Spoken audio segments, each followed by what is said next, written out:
Hi guys, it's your girl Tilly back again with another video. If you're new here, hello and welcome.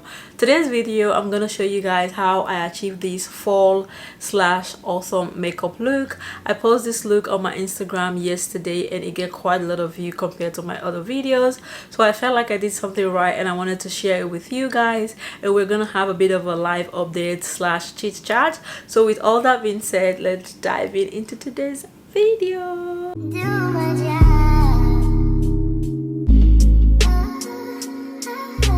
So firstly, we are gonna go in with this lip oil that I've been loving. It's from a beauty supply store.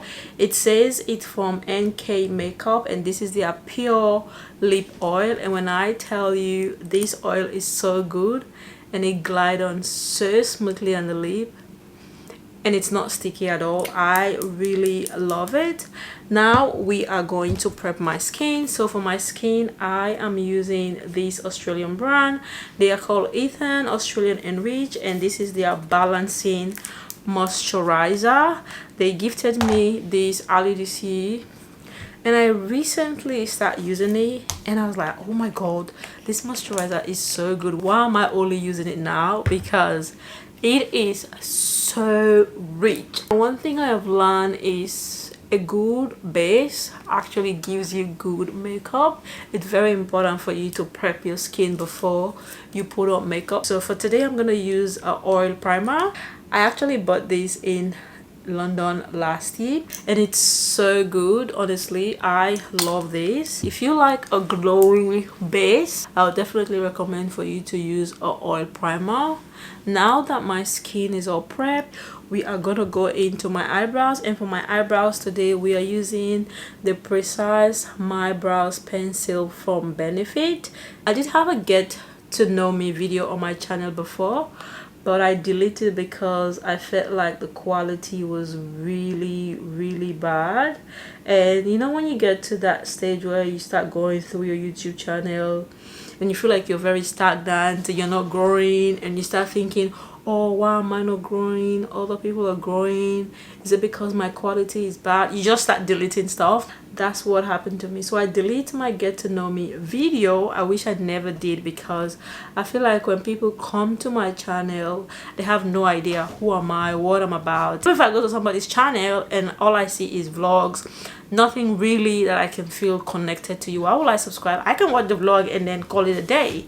So I was like, why did I delete it? I was chasing perfection, and the thing is, I did not even hide it. I deleted.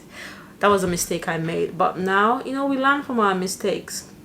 I wish I never did. I like to do everything perfect, and now I realize it's not a good thing, because I have filmed so many content that I did not upload because I felt like the quality was bad, or I was out of frame, or I was not in the middle. The time I'll just pick up my phone and do something simple without putting in any effort, that's the time I would get so many views or so many followers, and I'm like, okay, I took out my camera, I filmed my content, I took my time, I edited, and nothing. And sometimes it can be so discouraged, especially when you put in so much work and you're not seeing any growth, and you'll be like, what is going on?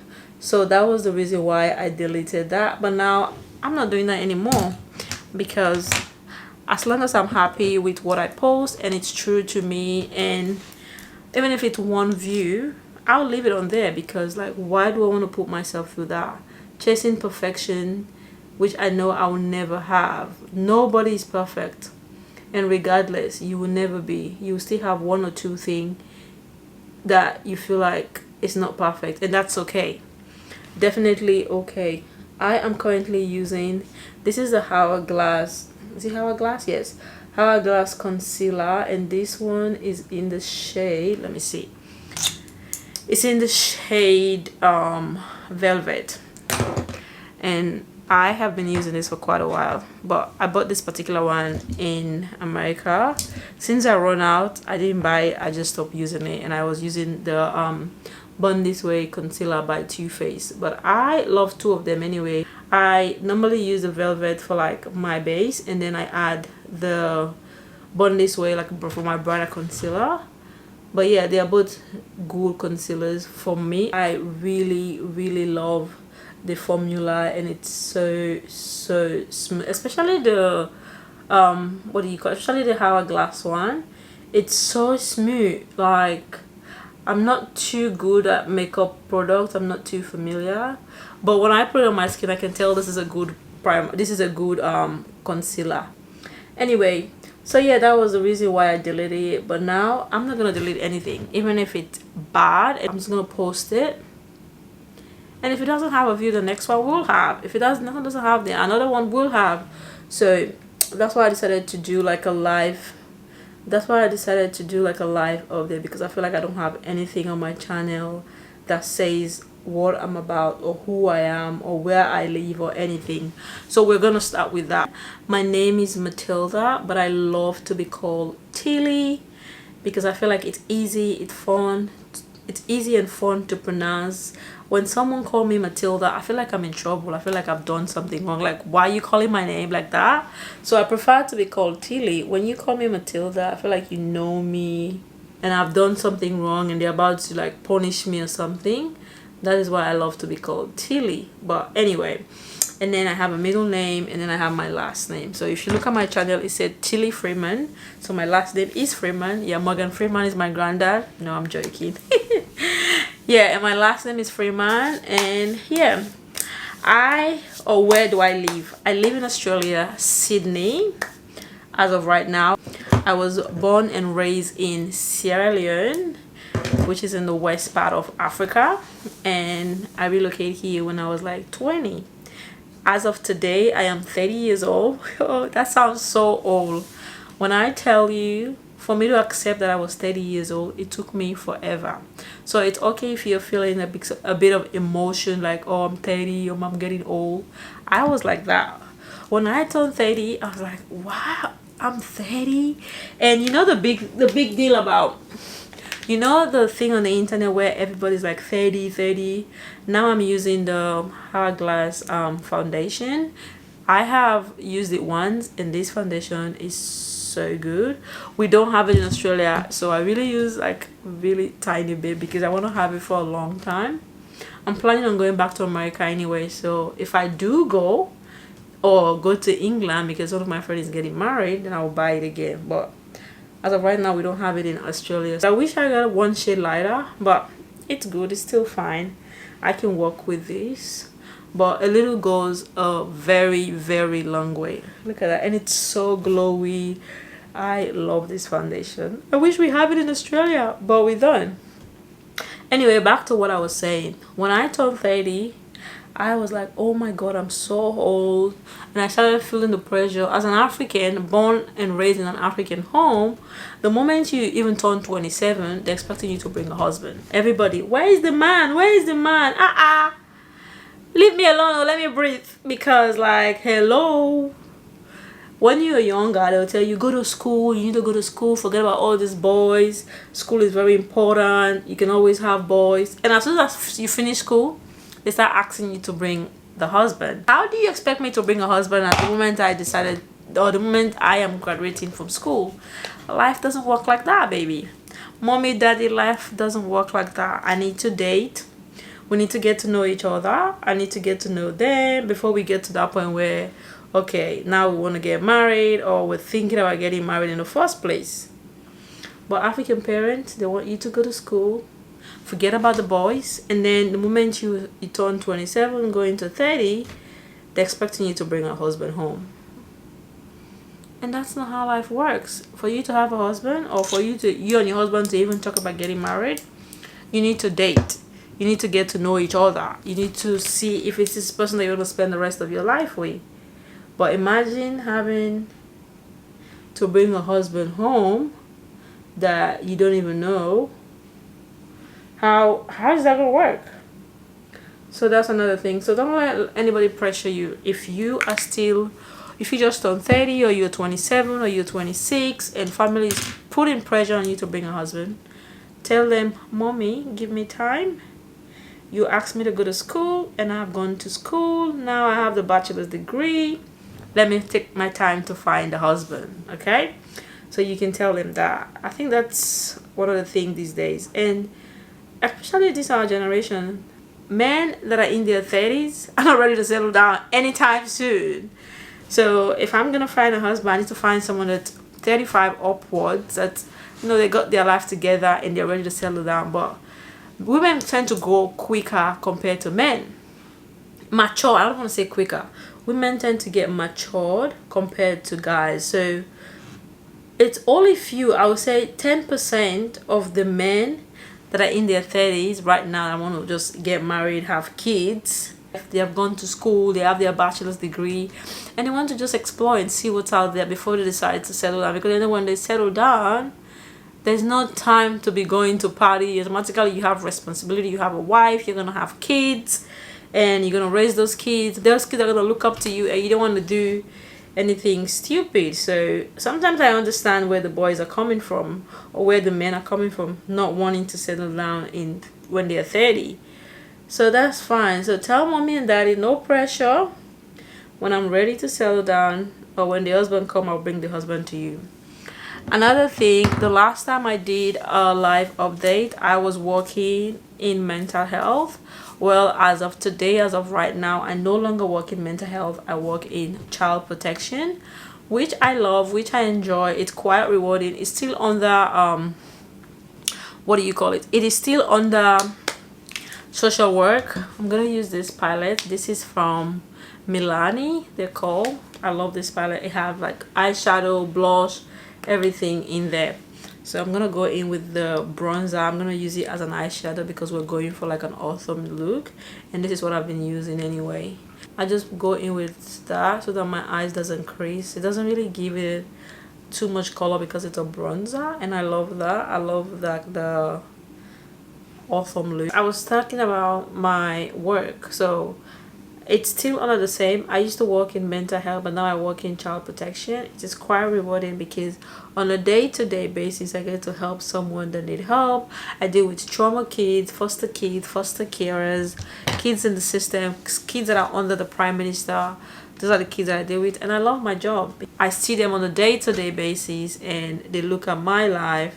Some of them, you think they're not looking, but they're looking at you and they're copying from you without you even knowing. So that's the job I do as of right now. And then the last time I did a live update, I was single. And since then, I have been in a couple of relationships. And one of those relationships was traumatizing. When I tell you it was traumatizing, I have to go for therapy. And if you watch Risa Tisa Udi, Did I Marry? I feel like I was in a similar situation. The only difference is I was not married to this particular individual. But the lies, whew, it makes no sense. So when I saw Risa Tisa's video on TikTok, I was like, oh my god, this kind of like sound very familiar. But anyway, I thank God I came out of that situationship. And one thing I learned about myself during that time, I find out that all my previous relationships, I was never in love. It was just an attachment issue. It was just an attachment issue. Oh my god, attachment. It was just an attachment issue, because when I went through that relationship, when I tell you it was traumatizing, and then I went for like, I thought that was a problem. I was like, oh, because I wanted that relationship to work so bad. And I was in this phase where like, I want to get married. I want somebody to get married to me so bad. So I need to make this work. After I saw all the red flags, when I tell you, the red flag will flashing until it become maroon, like it becomes dark red, okay? And I was still there trying to like, oh my god, this maybe he will change or blah blah blah. But it was just getting worse. So when I saw Risa Tita, like, this sounds familiar. This story sounds very familiar. But the difference is I was not married to this particular individual. So when I went to therapy and I explained to my therapist about, oh my god, this is what happened to me, and this is how I feel, and blah blah blah, and you know, she started asking me about my childhood, about certain things, and I start telling her, and she's like, you have rejection trauma. What the hell is that? I was like, what do you mean by that? I've never had that before. What do you mean by that? And she explained to me, and I kind of like make so much sense that, so all the people that I've settled in for, I only dated them because they gave me an attention. So I was like, okay, this person actually is giving me attention, so I should go ahead and date them, and I should go ahead and get to know them, even though in some cases I will never go for them, or I don't really like them, or they are not even something that I envision myself with long time. I still went ahead and date these people because at that particular moment I felt like they were the only one giving me attention. And then later part, some of them I just stopped talking to them. They didn't do anything to me. Some of them, they actually did one mistake and I walked away. I'm like, I'm not gonna keep up with it. Now that I'm 30 years of old, 30 years of age, I am not going to force anybody to like me. I'm not gonna force to please anyone. I used to be a kind of like a people's pleaser, which I'm not doing anymore. If you want to leave, I will open the door for you to walk away, because I don't have the energy to be like, please stay. Not begging anybody to stay in my life. The moment you show me something that I've seen before, that it's quite similar, and I know how the outcome turned out, I'm cutting you off. Yeah, then see ya. I don't have the time for that. So that's one thing I have actually come to an agreement with. Like, people that are meant to stay in your life, God is going to make it so easy for them to stay. But if they're not meant to stay in your life, every single thing is going to be so hard. Whenever you try to keep them around, things keep happening. When I tell you, one of the prayer requests that God answers so quick, pray that God, if I have anybody in my life that is not of your will, or they're not meant to be in my life, please God, take them out of my life. You will wake up in the morning or the next day, the amount of people that will start going, you will be shocked. You'll be like, but you forget that this is a prayer that you just pray, like, God, anybody that's not in my life, that is not of your will, let them go. Look, take them out of my life. Take them out of my life. Remove them out of my life. You pray this prayer request and you forget it. And this person is trying to go, you are trying to hold on to them. They're leaving, you're holding on to them. Or even if you are the last person in my life, or you're leaving, leave. When I tell you, sometimes God shows us certain things so we can understand. And I always ask God to open my spiritual eyes so I can see certain things, so I can learn. One thing also that I've got to understand is, when you turn 30, the quality of people that you will get around or that will come into your life is so different when you're in your 20s, because you will meet, if it's for men, you will meet quality men. If it's for friendship, you will meet people that really value friendship. So that's another thing. Now I have a couple of questions. I'm not someone that's good at multitasking, okay? I have a couple of questions. What is your biggest day-to-day challenge? My biggest day-to-day challenge, I have never thought about. This is a really good question. My biggest day-to-day challenge. Lord have mercy. What is my biggest day-to-day? I can't really think about it because I've never thought about it. I feel like the biggest challenge, which is not a challenge, I feel like it's also a blessing, is being a single mom. I think that I've been one of my biggest challenge, having a kid as a 16-year-old, or having to be a single mother from 16. I was 16-year-old when I became a single mom. So till today, we've come a long way, and with the grace of God, my daughter is now a teenager. So I don't really consider now that a challenge, because God has provided for us to this point. And I find myself in a country where I get so much help from the government. Back then, when I couldn't stand on my feet. So apart from that, what will I think is the biggest challenge? Maybe, I don't want to say dating. I can't think of anything, honestly. Anyway, the next question is, do you find your work challenging and interesting?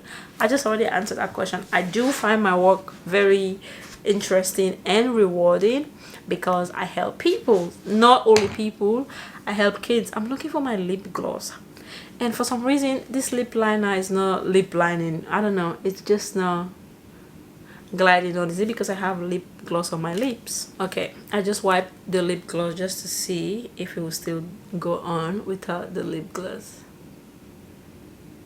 Oh Lord, this is harder than I thought. Anyway, I don't look at my job like a challenge. I look at my job like a blessing. I'm able to help kids in need, family that are struggling, because some of the family that I work with, you know, sometimes these kids comes in the system because of abuse or because of neglect, and in some cases it's not because of that. It's because the mom have a disability or the dad have a disability.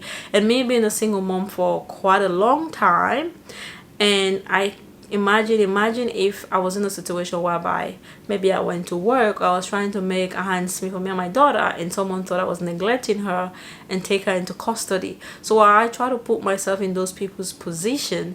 So for my job, I don't find it challenging, I find it rewarding. Like, I find it, I'm helping. It's like you helping someone and you're getting paid for it. Like, I don't know how to explain it, but I feel like I'm doing something good whilst I still get paid for it, and I enjoy. I'm making a great impact in somebody's life on a day-to-day basis. So my job is not really challenging. It can be sometimes depending on the circumstances, but before you go into it, you already know what to expect. So nothing is really like a surprise to me, because I knew what my job was all about before I even start working in that particular industry. Another question is, how often do you set goal?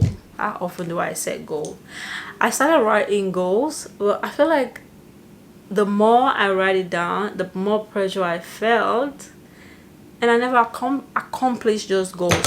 So as of right now, I know what I want. I have envisioned my life in a certain way, but I never really write it down as a goal. So it just stays in my head, and I just do it as the day goes by. I would say, before I'll write like, oh, my New Year resolution. I try to do what do you call it? I try to do the monthly reset where I write down things, but I never get to do them. I always get things done where I don't write them. I have them in my head that I need to do A, B, C, and D, and then I get it done. The moment I write it down, it can't feel like a burden. It kind of feel like pressure, and I'm like, do I have to do it? Like, why am I putting pressure on myself? So I feel like I leave everything to God, and then just put in the work. I'm like, this thing needs to be done. There's no excuse. I have to do it. I don't write it down. So I do set goals, but not a written goals, if that makes sense. I know what I want to do. I have it in my head, and I just do it when the time is right.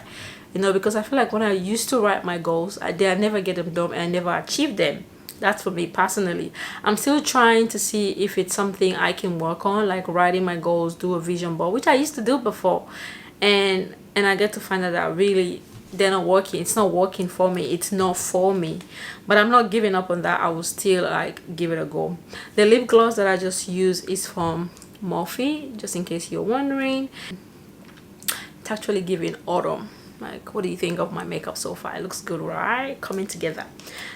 So yeah, another question is, who do you consider families?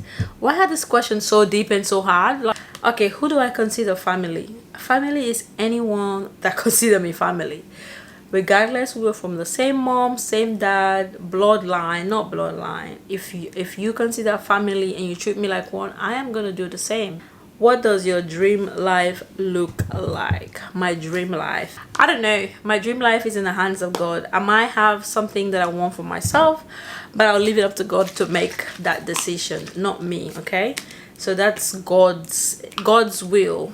As much as I want to have like husband, maybe 2 more kids, or I don't know. I don't have, as I told you, I don't try to think way ahead. I just go with the flow. As long as I'm seeing progress in my life, I'm happy with that. I'm content, and then God is doing so many things for me. I'm grateful for that. But thinking 5 years time, how I envision my life or my future life, even if I have a vision, I kind of like let God take the wheel. I have a particular vision of how I want my life, but regardless, it's in the hands of God. I'm not going to say this is how I want it, this is how it's gonna be. I'm open to whatever God have for me in store, and that's pretty much how I envision my life. Whatever God have in store for me. Now we're gonna go with my Urban Decay spray, and then this is the Urban Decay All Nighter. Spray, spray, spray, spray, spray. And that is it for this makeup look.